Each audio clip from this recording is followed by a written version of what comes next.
ဝက်နံရိုးတွေဝယ်လာရင်စွပ်ပြုတ်ပဲချက်စားတာတို့အချိုချက်စားတာတို့ကိုပဲမလုပ်နဲ့တော့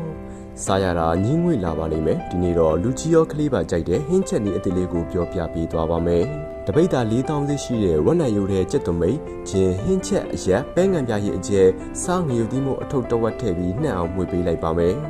ပြီးရင်တော့မိနစ်20ခန့်နှက်ထားလိုက်ပါမယ်အဲ့ဒီနောက်ဂျင်းကြက်သွမိတ်အဖက်တွေကိုဖယ်ထုတ်ပြီးကြက်ဥတစ်လုံးဖောက်ထည့်လိုက်ပါမယ်အဲ့နောက်ကော်မုတ်တစ်စုံကိုပါထပ်ထည့်ပြီးနေထားလိုက်ပါမယ်စီ60ရာခိုင်နှုန်းလောက်ပူလာပြီဆိုရင်တော့အိုးထဲထည့်ပြီး10မိနစ်နီးပါးကြော်ပေးလိုက်ပါမယ်ရွှေဝါရောင်တန်းကျွတ်ရွတ်အောင်ကြော်ပေးပြီးရင်တော့ဆဲထုတ်ထားလိုက်ပါမယ်စီပူရင်ငရုတ်သီးအနီးငရုတ်သီးအစိမ်းကြက်သွန်တွေကိုမှွေးနေအောင်စီတက်ပြီးနံရိုးတွေကိုထည့်လိုက်ပါမယ်အဲ့နောက်ကြံနေသေးတဲ့စားငရုတ်သီးမို့အထုပ်တစ်ဝက်ကိုထည့်ပြီးတစ်ချက်နှစ်ချက်လောက်မှွေကြော်ပေးလိုက်ရင်အိုးချလို့ရပါပြီအရန်ကိုလှုပ်စားရလွယ်တာမို့လူကြီးမင်းတို့လည်းအိမ်မလိုက်လို့စားကြည့်လိုက်တော့နော်